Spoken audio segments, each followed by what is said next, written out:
Welcome to the Utah Football Fans Podcast. Please like, subscribe, and share. And as always, go Utes.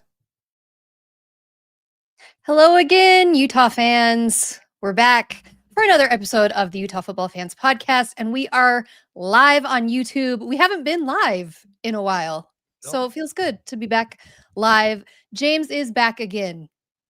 And James, somebody made a comment this week that they weren't going to tune in unless you were here, so... What is that all about? Rightfully so. They want the best opinions possible. Yeah. So he's back. You've got James, Bryn, and Gary here for another episode. We are, of course, going to be talking all about Big 12 Media Days. Before we get into it, make sure you are subscribed to the channel. Give this video a thumbs up. We'd love to see your thoughts in the comments. Share the video, give your opinions, and make sure you are following along on all of our social media sites. Again, we are, like 6 weeks, a month? What are we, like 50 something days? I saw somebody say from 7 days or 7 weeks. 7 days. 7 weeks, and then we're 3 weeks from Camp Kyle. So exactly. So camp's going to be starting soon, and then before you know it, we'll be in the Rose Bowl playing UCLA. So of course, you're not going to want to miss any of the action. Make sure you're subscribed and following along. And I'm going to put one more plug in here before we start, that we are looking for sponsors for the podcast. So if that interests you, please reach out to us. All of our contact info is listed in our bio, things like that. You can DM us, all the things. We would love to have you as one of our partners for the next year. We just get to sit around and talk Utah football. It's the greatest. That's the one thing with media days. And I think Whittingham even said it today, like, when it's media days, it feels like football season's right around the corner. So Here we are. We're going to go over some of the things that were said. We're not going to touch on every single thing that was said because, of course, you can go watch the interviews and things like that. But I think let's start with the man himself, Kyle Whittingham. What was one of the things that stood out to you that he said today? Can I go? I listened to, I don't know, a few interviews from Whit, as well as some of the players, and then just some other guys, coaches, and a few players here or there. But let me just say that I think this is like the earliest media days that we've had for ever, or for a real long time. I think that's what they said, but be that as it may. I'll just start here. The question came up several times, which is legitimate, is to what Whittingham thinks about the offensive line. And, the question to him is, does he think it's the best O-line in the country? Well, he declined to say that, it's always smart to say, but the thing he did say is that he does believe that it can be the best. He thinks it's the best Utah O-line that he's ever had in those 20 plus years. So, and then he made the funny comment. He goes, go look at Phil Steele and see what he had to say about it. Yeah. I heard but that. The fact is, that's quite a statement, considering the kind of players that have come through the program, got into the NFL, the top lines that we've actually had. He thinks this could be the very best, and we've been to enough preseason events where he talks about the team and talks about the O-line and everybody. I don't think he's blowing smoke here. I think he really believes that. And then, of course, nationally, people think this highly of our O-line, always within the top 5. Well, so that stood out to me too, Gary, and it made me think of years ago when we were at a dinner with Whittingham before a season started, and he made the comment. It was when Devin Lloyd was playing, and he said something like, Devin Lloyd's the most talented defensive linebacker he's had his whole career. And I remember thinking, there's no way. Like, we've had very talented defensive players on Utah's team, and Whittingham was saying specifically that Devin Lloyd was the most talented. Well, that could be argued, but Devin Lloyd's a hell of a player, and he had an amazing year. So I think when Whittingham says, he was a first-round draft pick, right? When Whittingham says it's the most talented player or players that he's ever seen, you're right. He's not just blowing smoke. So it's good to hear.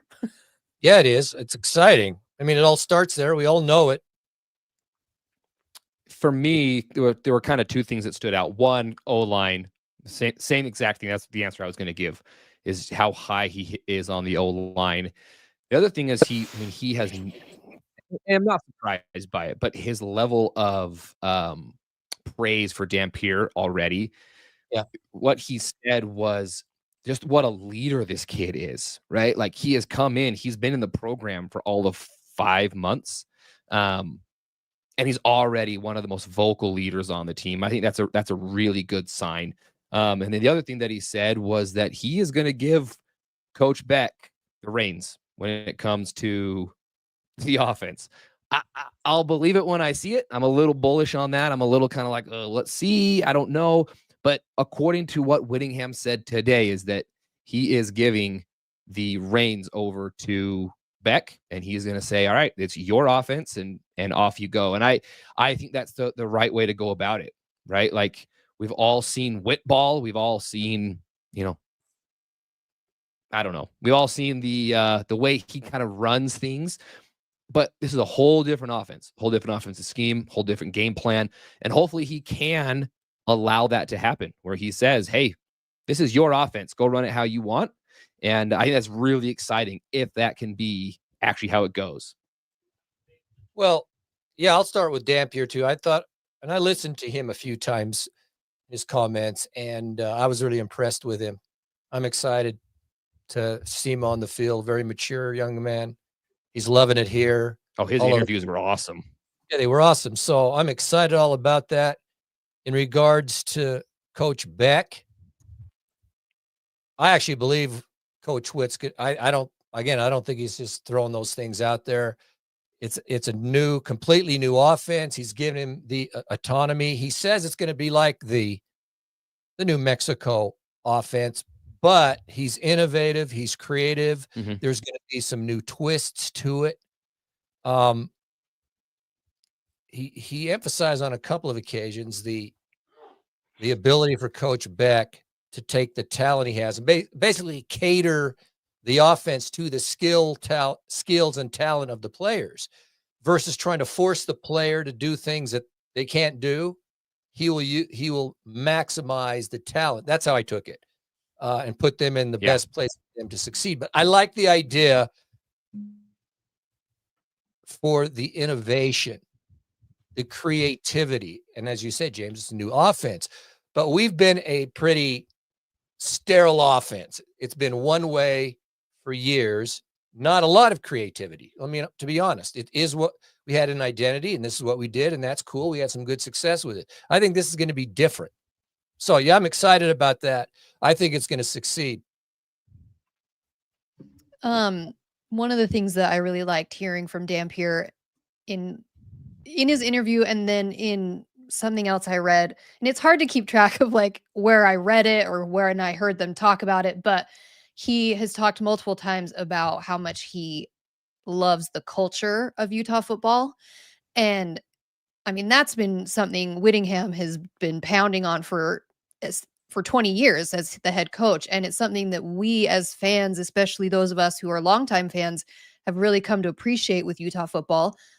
But it's hard because that piece of it kind of goes away with the transfer portal and things like that. So it's really nice to hear of a guy who's saying, no, I love the culture and I am completely buying into it, because it shows that he's going to become Utah football. Utah football is not going to try and become what he wants it to be. And I really appreciate that. And just the fact that, and Whittingham mentioned it multiple times, how Dampier came to campus in the spring and 2 weeks later was voted for leadership council. And it's big.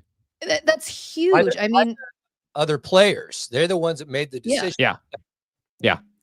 Exactly. And so that's what you want with your quarterback. I think he is impressive listening to him in interviews. I think he's still fairly young and things like that I think we're going to see him mature. But even still, just being as young as he is, like, listening to him, he's impressive. And the fact that he impressed players enough within 2 weeks to be voted on to the leadership council it's huge.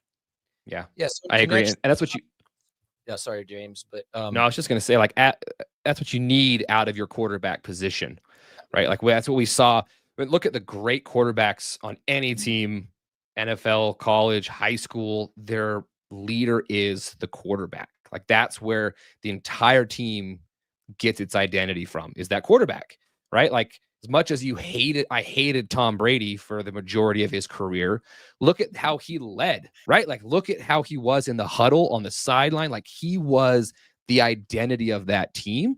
And so the fact that, yeah, Bryn, I'm with you. The fact that Dampier came in and 2 weeks, the players, he comes in and 2 weeks later, the players go, that guy's leadership council. We don't know what the captains are going to be, right? But I wouldn't be surprised at all if this dude is one of the captains. In fact, it would surprise me if he wasn't. So it really does excite me. And if you haven't had a chance to listen to this kid, man, he is impressive. He is just an impressive young man. And you can go to any of the, 1280, 700, whatever, and just listen to the interview. He's excited to be here. He's articulate. I can't wait to watch him. I wish I was going to UCLA to see him. Anybody want to throw some Venmo money this way so I can go? Hey, I'm not going to say no. Hey, there's Rose, Steven, there's Connor. Welcome. Good to see you in the chat. Anybody else wants to get in the chat and give us their 2 cents worth? It'd be great. Or give us a super chat so that we can go to the UCLA game. That'd be even better. Yeah, I love that idea. That's gonna be a big old super chat.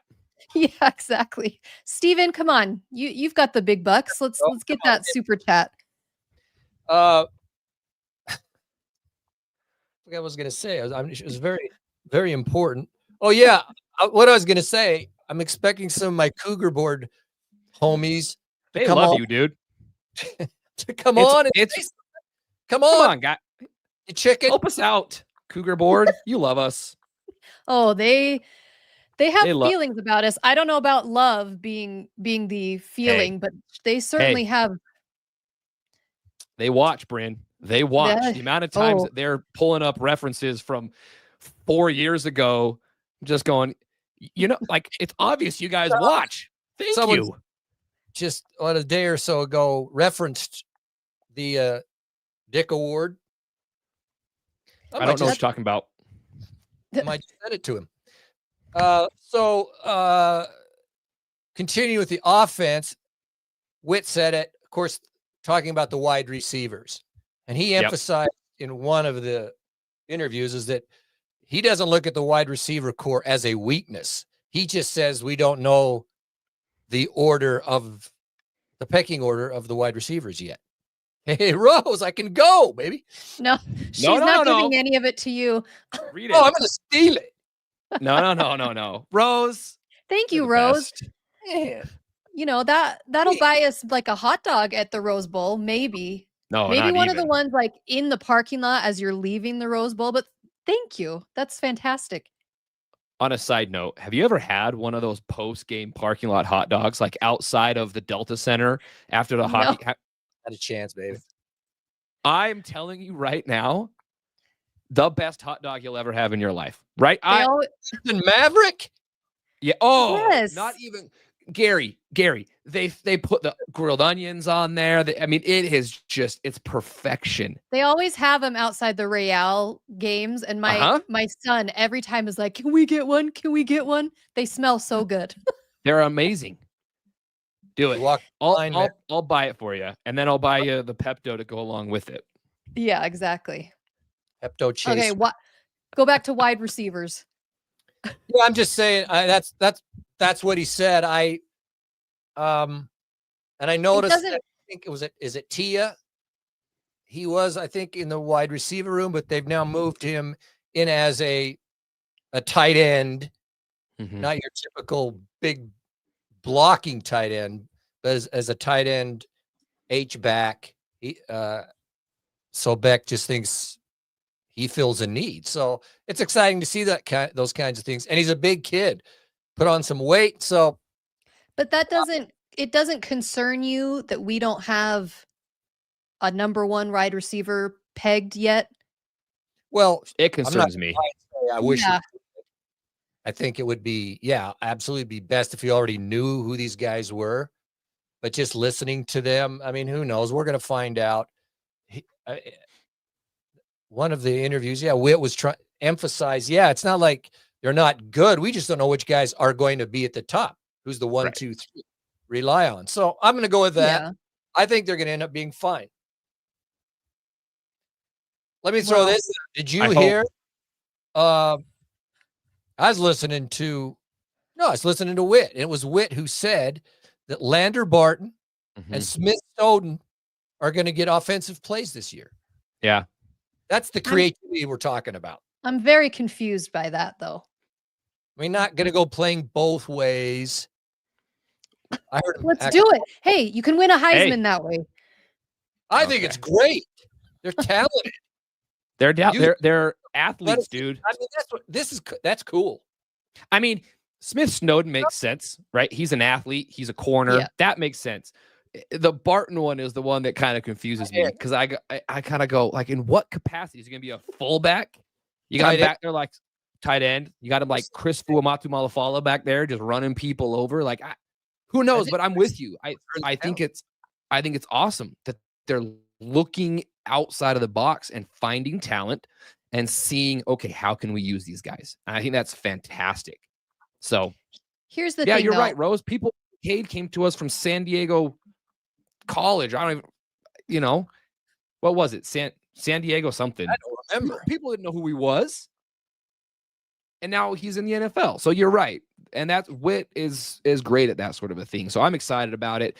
I am nervous about the wide receiver room. I respect your optimism. We'll see. You got to remember though, we also have Nate Johnson back, and he's a athlete, and he is listed as a wide receiver on our roster. So Nate Johnson, we saw his speed. I mean, that guy gets into open space, he's gone. So utilizing all sorts of different things. So we'll see.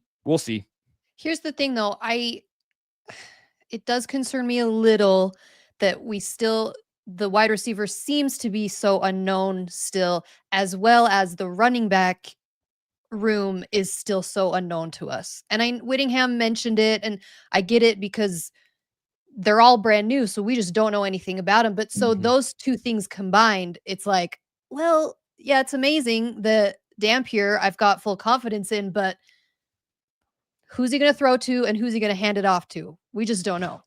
Well, Parker's the running back. He'll be running back 1. He's going to be good. Hey, bookmark it. I know all my friends over there in Cougar Board will bookmark it. They're going to clip it. To be good. Okay. I think our wide receivers in this offense is going to be fantastic. But yeah, I mean, we don't know. It's just things you hear. Right. And the scheme of the offense. Do you want to know one of the things that I heard Whittingham say? I think it was when he was talking to ESPN 700. And Steven, thank you so much for the 75% of the super chat that's going to me. Gary's on his own. Gary's not going. I mean, it is what it is. Whittingham said, I think, and I don't want to get this wrong, but I think he said that only 57% of our roster is the same as last year. Only 50. I didn't hear that, but that doesn't surprise me. Yeah. And so I got to double check that. Okay. Somebody fact check me. Go ahead, Cougar Board. I guess maybe total roster. That's what he's saying. Since we played UCF on that last game last year, like 57% of our roster is the same and the rest is new. I mean, look at the offense. 60% is the same. Okay, fine, Gary. You can round it up. Yes, 60% is the same, which would make so annoying. 40. See, do that math. 40% brand new players. But that's what every team in the country is dealing with. But when you when you break it down in those numbers, it's startling. Well, and the 40% is especially on the offense, in huge positions. Yeah. Right? Yeah. Quarterback, running back, likely our receiver core, some defensive, but our defense. Fortunately, though, and we've talked about this, thanks, Steven, our offensive line, where it begins and where it ends is offensive line, defensive line. You can win football games if you can win those two battles. And that's where we've won battles in the past is on the D-line. We've got that O-line. So if our receiver group can get open and they can block for that extra little bit of time, then, hey, man, we could be very dangerous. And it all comes down to keeping a very healthy quarterback, please. Well, so was there Please. anything from the defensive guys that stood out to you? Anything from Snowden or Dampier, or not Dampier, Barton, or that well- Whittingham talked about defense? Here's what I took just really quick is it's more of the usual. I think all of them, even in Dampier, of course, he doesn't know the history or anything like that, but it just should be Utah defense. I heard Whit go through the entire defensive line, who they were, their size, and he's positive about it. What did she say? Rose, you're getting under his skin. You know, I'm glad Rose is here. she's so good at poking at it. So what I'm Great. saying is, yeah, he was positive about it. Mooney, they talked about, very sharp guy. He's had some rough injuries. He's now back in. Interesting thing I heard from Barton and about Barton Lander is for the first probably more than half of the season, he was hurt. Only in And the it end looked like it. 4 or 5 games, he was back to himself, and he's feeling really good. So He's humongous, by the way. yeah, Do you see pictures of him? go listen to Neck. his interview with His neck is this big.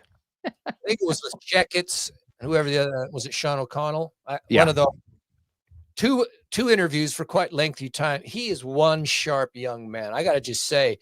But he made an interesting comment, which is intuitive, and we say it ourselves, but he said it. He goes, when you have a good offense, which we've had in the past, it makes playing defense so much easier because you're getting points, plus you're not on the field all the time, and that's been kind of the difficulty that we've had. So he's excited about the upcoming season with anticipating an offense that can move the ball, score points. That'll just make our defense better. So I've just heard positive things, more or less, about being just who Utah football is, and defense is, and there's no reason to think it's going to be otherwise.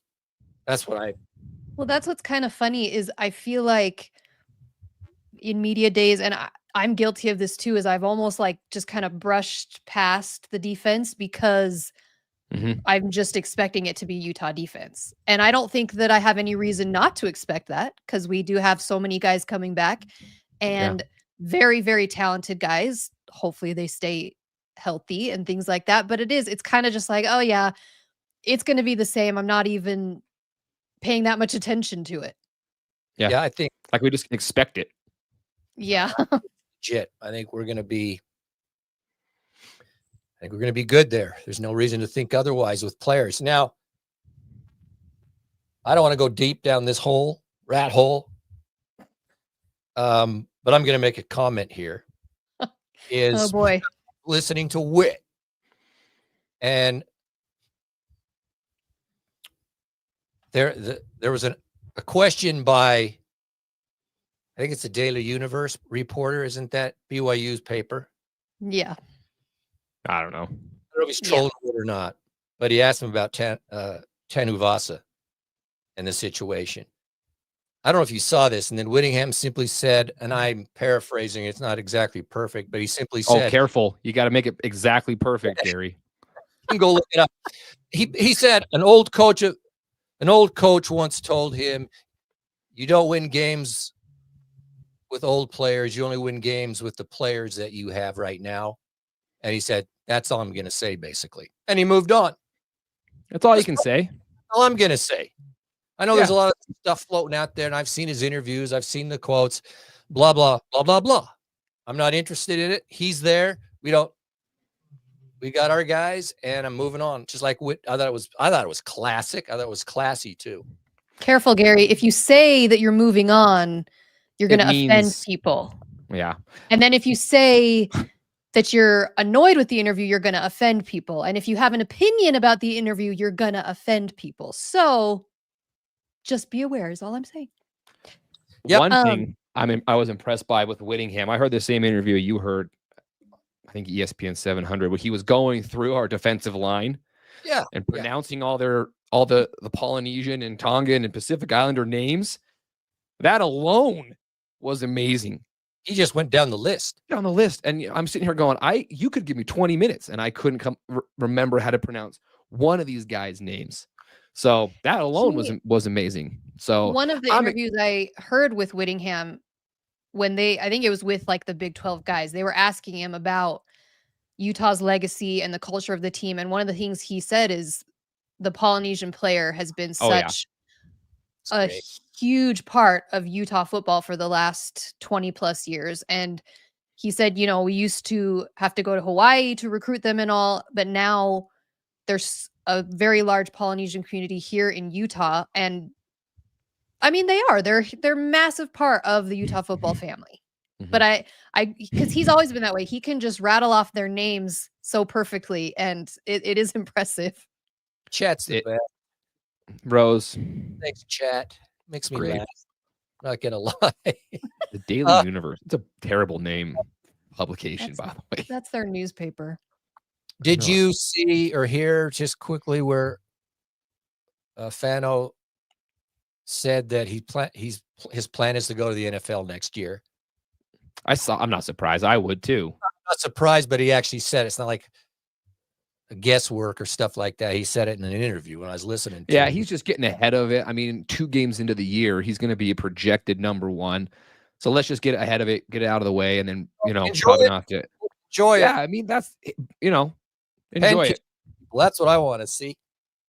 So drop. Yeah, I'll say I wasn't overly drinking the Kool-Aid. I'm still very, cautiously optimistic, I think is my favorite term on this podcast recently.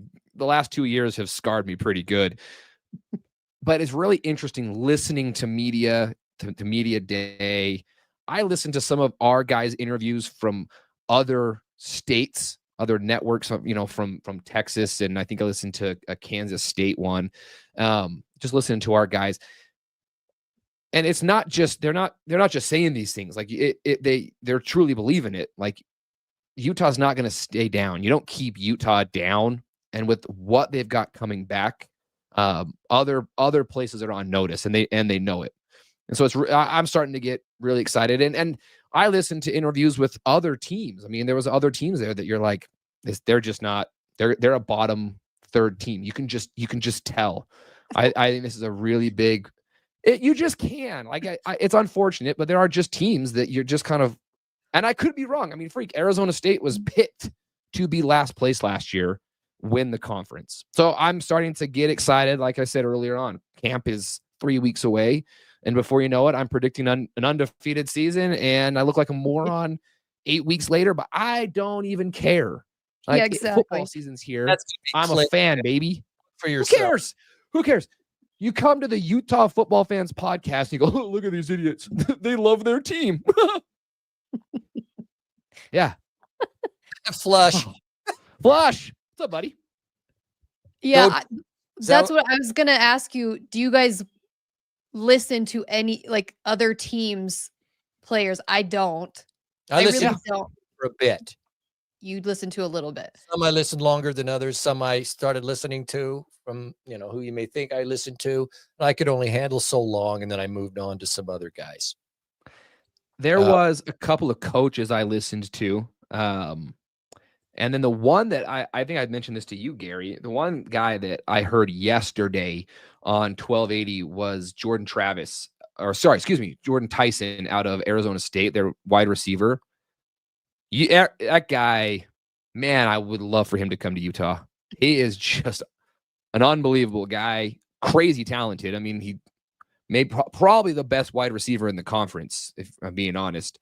Just unreal. And just, you listen to some of these guys and you go, gosh, dang it, I'm a fan of his now, right? Like, he's a cool dude. So there were a couple, and then there were a couple of coaches that I went, I don't like this guy.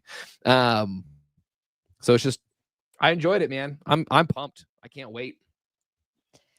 You made a comment minute or two ago, but about the parity in the league.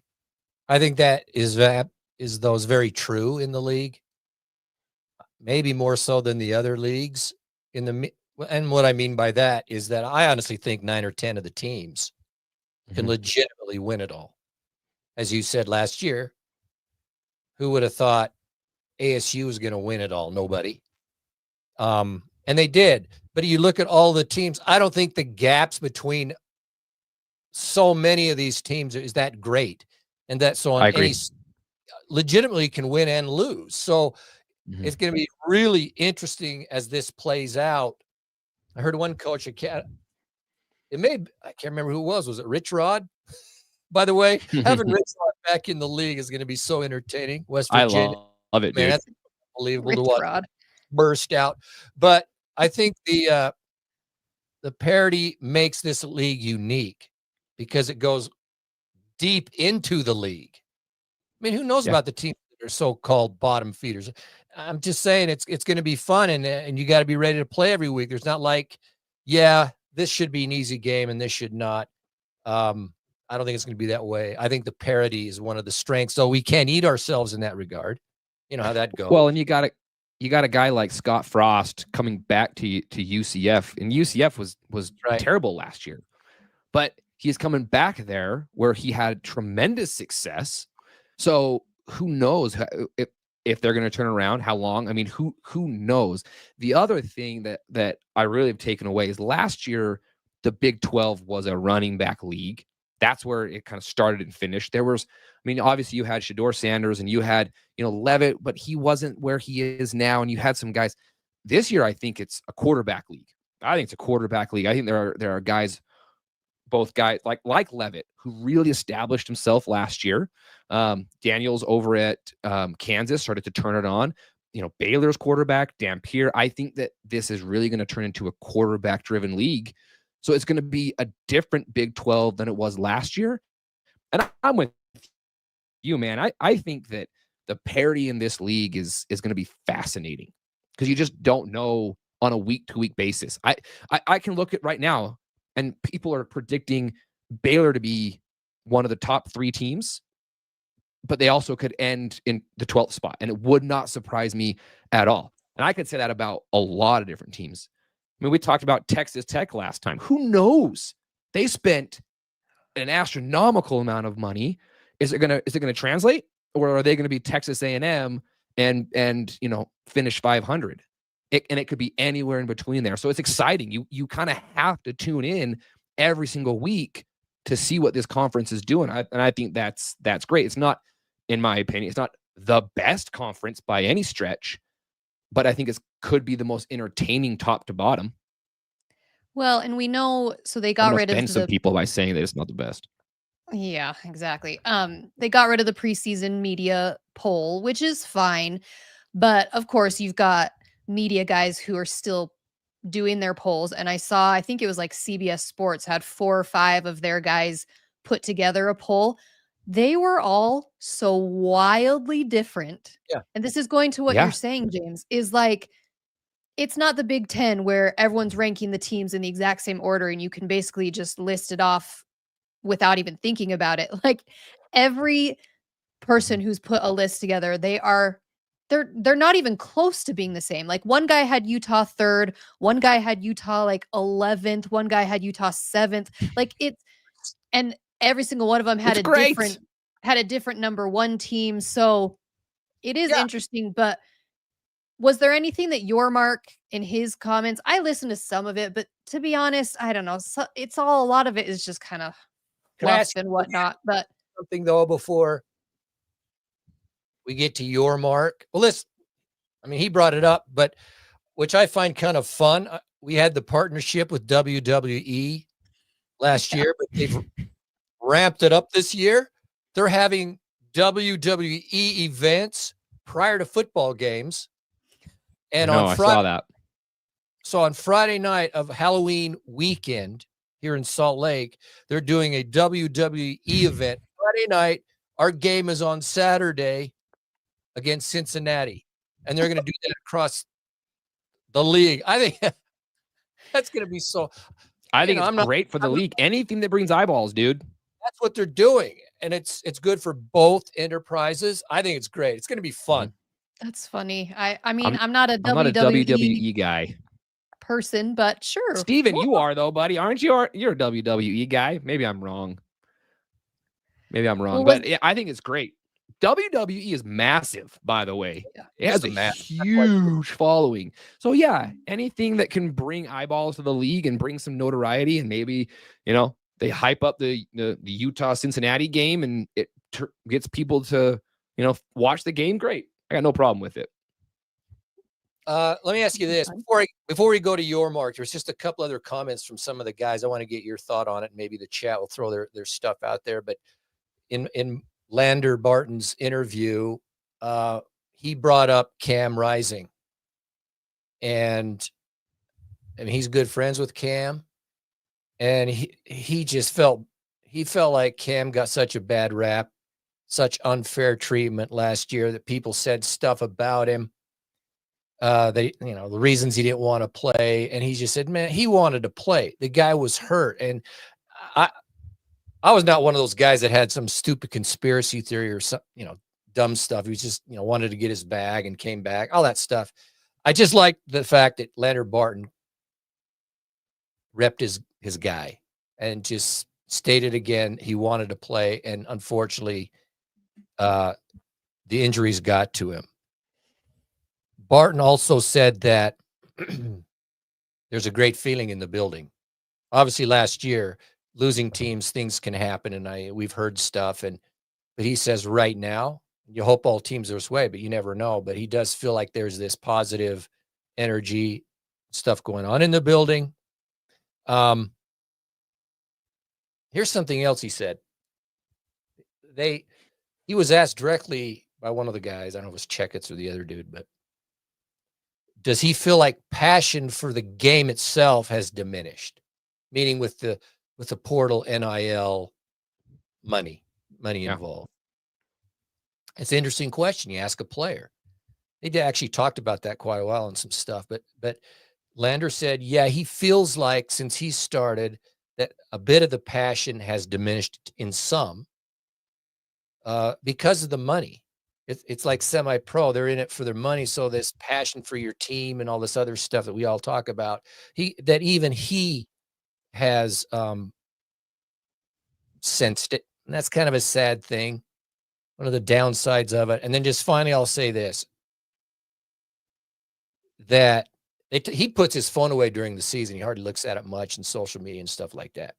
Smart. But he did make the comment that when fans and people are talking bad about them, about the team, or a person specifically, and he said like about him, he says it's like getting a knife in the heart.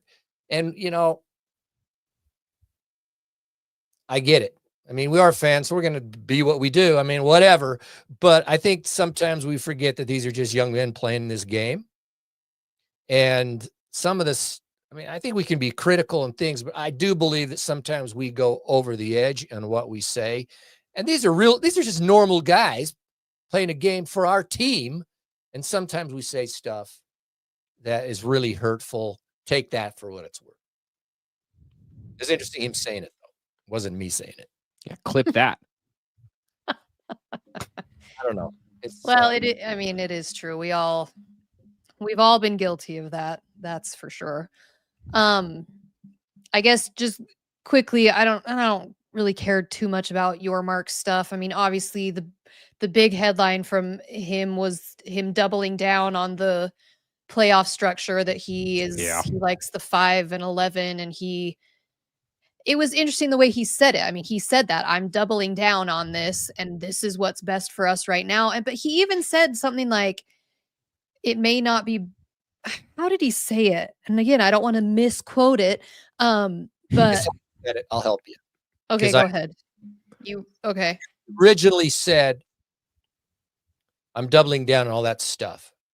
And the way he said it was that it may not be, then he qualified it.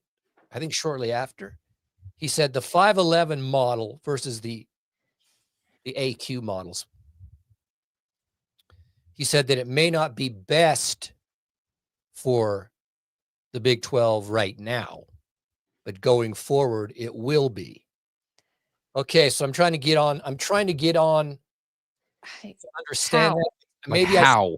getting at because it's of his positive outlook and the direction the league is going and all the stuff they're trying to do. So they're saying we're going to just get better and better and better. Therefore, under this model, we will not be tied down to just 2, that we'll get so good that we'll have the parity with the other leagues. I'm interpreting this last part, but by the fact that he said it may not be best now, but it's in the future. Well and good. I'm still skeptical about all that. And for me, right now and going forward, who knows with stuff, but I have no faith in the committee making decisions. And Yormark said we talked to the guy who's in charge of it or whatever, and No. the stuff doing, and we've seen it. We've seen the committee. It's still individuals.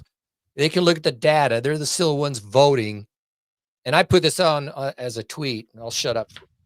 But a tweet today was, let's say there's a Big 12 team with a certain record and you have a Big 10 team with the same record, or an SEC team with the same record. Who do we think? A committee. Absolutely. There's no question. Schedule. It's always an excuse every year. Yeah. There's no way the Big 12 jumping those guys. That's what I worry about. But Witt today, all down on the 511. He agreed with Yormark because he's listening to him. And another coach said, yeah, I'm good with the 511. So take it for what it's worth in that, but I'm not sold on it. I think it's detrimental. I want it out of the hands of this committee. Go for it. Yeah, it does. It makes me so uneasy just to hand it over to that committee because we all know, but We all know. yeah, it's just interesting the way Yormark said it, is that it may not be best for the Big 12 right now. And I guess that's great that he has that much optimism with the conference for the future, but still that means you then have to turn it into something in the future that it would be positive for. And can we do that? I don't know. But being optimistic, because we got to be honest with ourselves. The disparity in power and money between the Big 12 ACC and the Big 10 and the SEC. Oh, The SEC are the big drivers. They got the money. They got the deals. They have a lot of sway.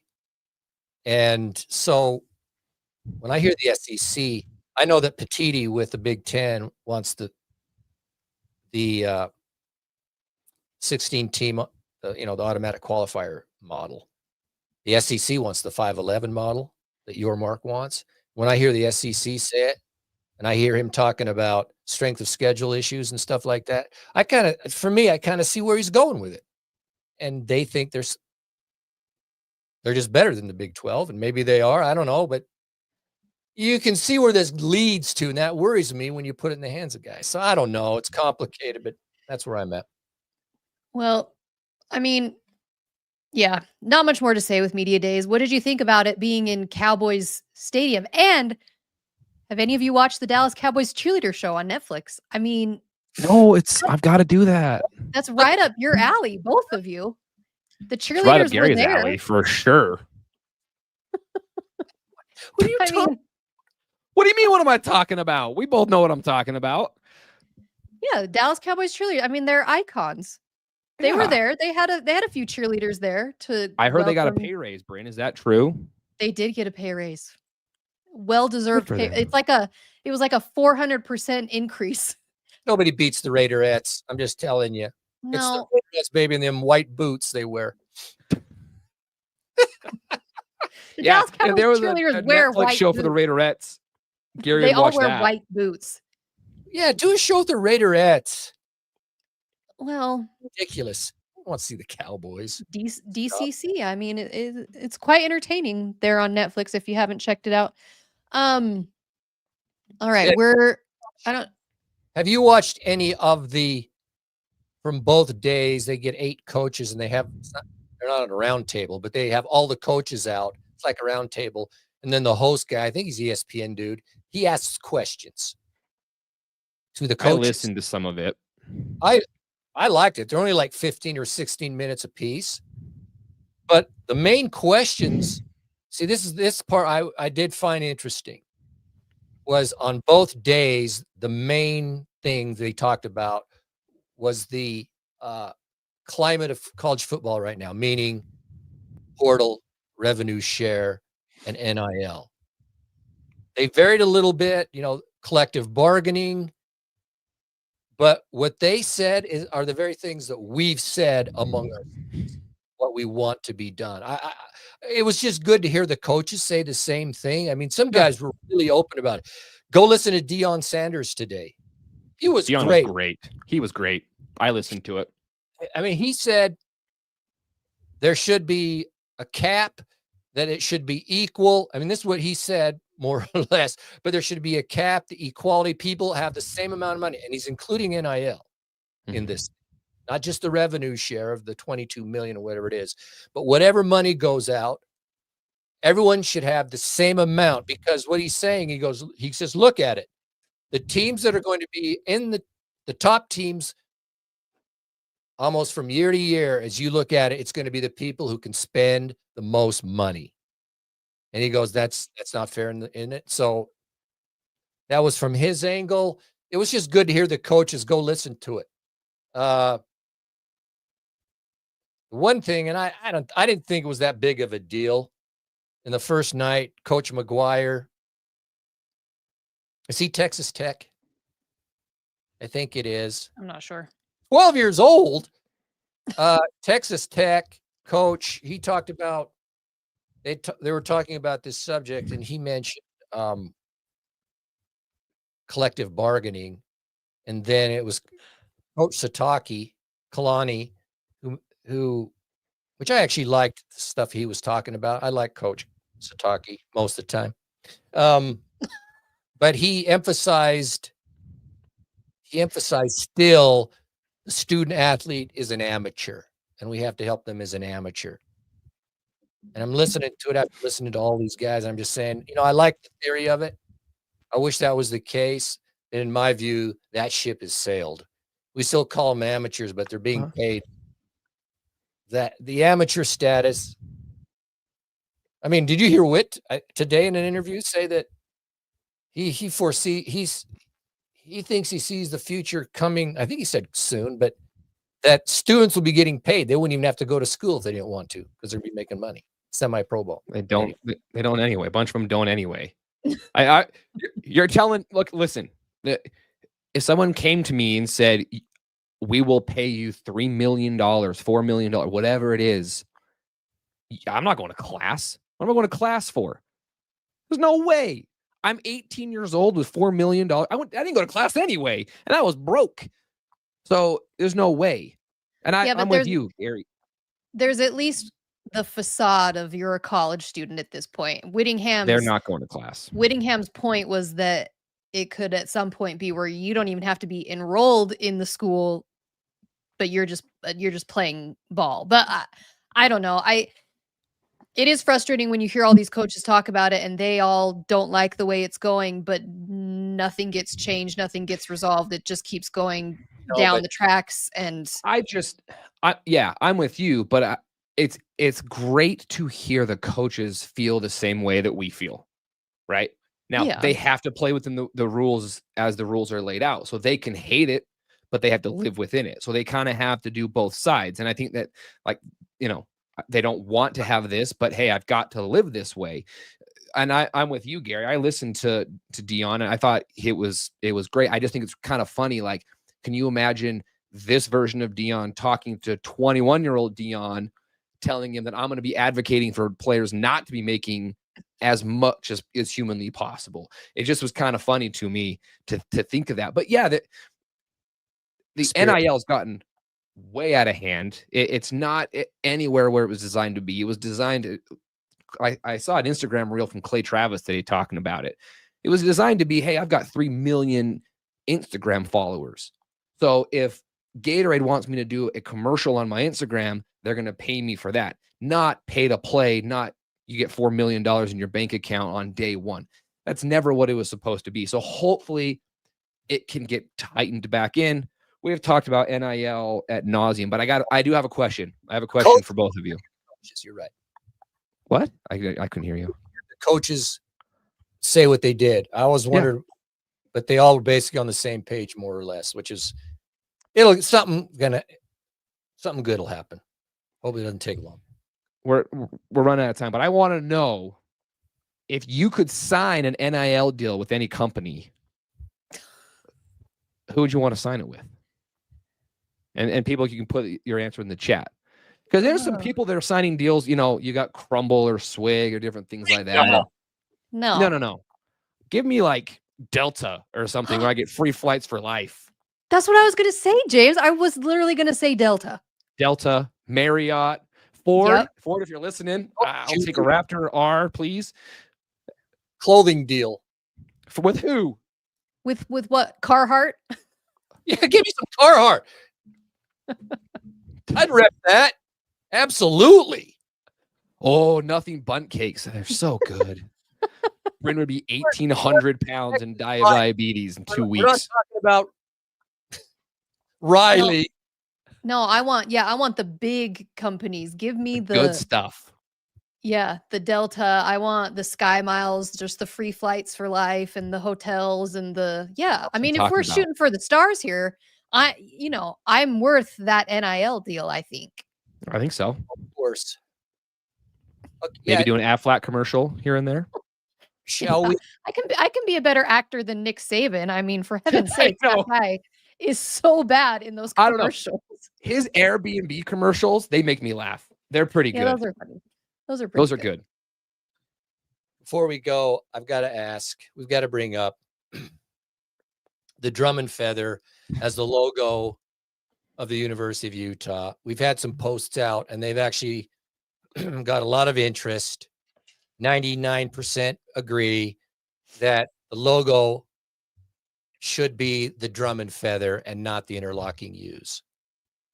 It came up because I saw the uniforms presented, and on the helmet. By the way, those unis look sweet. Those red unis. The helmet looks beautiful. Sweet. Yeah, the throwback ones. It had the interlocking U's, and then if you'll notice behind Whit on the press conference, on your background, Bryn, on their background behind him was all the interlocking U's. Just thought, man, that drum and feather is iconic. It's unique of itself. I mean, there's been you can correct me. You've worked at the U and know stuff and hear stuff. We all do, but there has been an effort over the years by some who feel the need that it needs to be changed for whatever reason. I'm not going to get into the reasons they think it should be changed, but I find a lot of the reasons stupid because the Ute tribe sanctions the use of it. Of course, they get benefits with some scholarships and some money and things like that, but they're all in on it. And it's not a slam to the tribe. I look at it as an honor to actually have it. It's homage to them. It's praise to them and for their people and all the stuff. I think it's cool. And I just hate for people trying to get rid of it because it's such an iconic logo. And I think most people feel the same way. Well, yeah, and Amy in the chat made this is a perfect point, is that I like the interlocking U's. However, it is more generic. It doesn't stand out. It looks a lot like a bunch of other logos. The drum and feather is very unique. And when you see it, you know immediately it's Utah.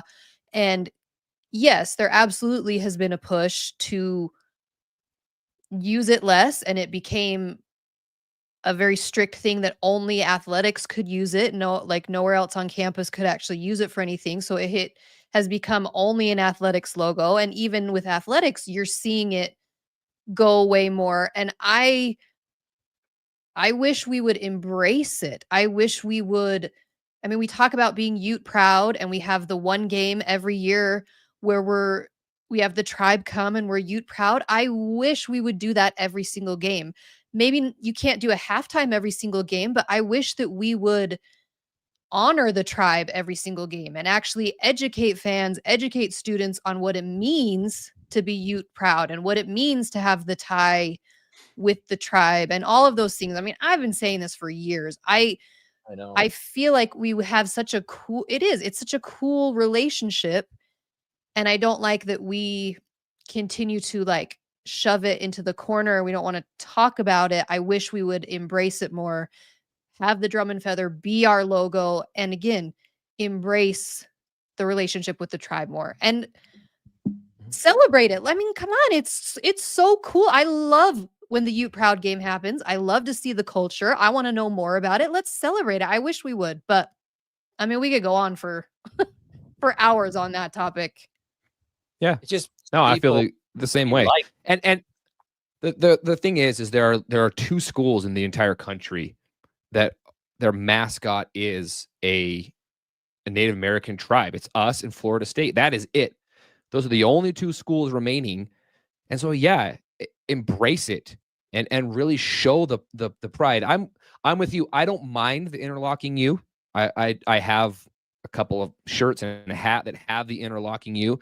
I think it's fine. But it's like Houston, Oklahoma, and Indiana logos all meshed together, and that makes our logo. It's not unique. There are times where I will see Houston's logo and I really have to look at it and go, is that our logo? No, okay, because it's red. It's the same thing. You kind of have to really look at it. The drum and feather, immediately. And you know that it's this way when Gary, you posted about it and it caught fire. Go look at the comments.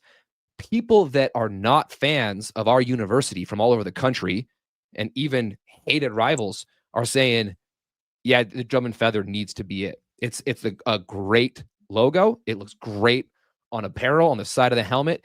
And I mean, look at the middle of our field. The middle of our field is the interlocking use. We don't even have the drum and feather on our field. So I think we do this once a year. But you talk to just about anybody, and it's identifiable. It's iconic because it's gone back forever, and that is what the Utes is. That's the University of Utah football team. Is the drum and feather. So go back to it.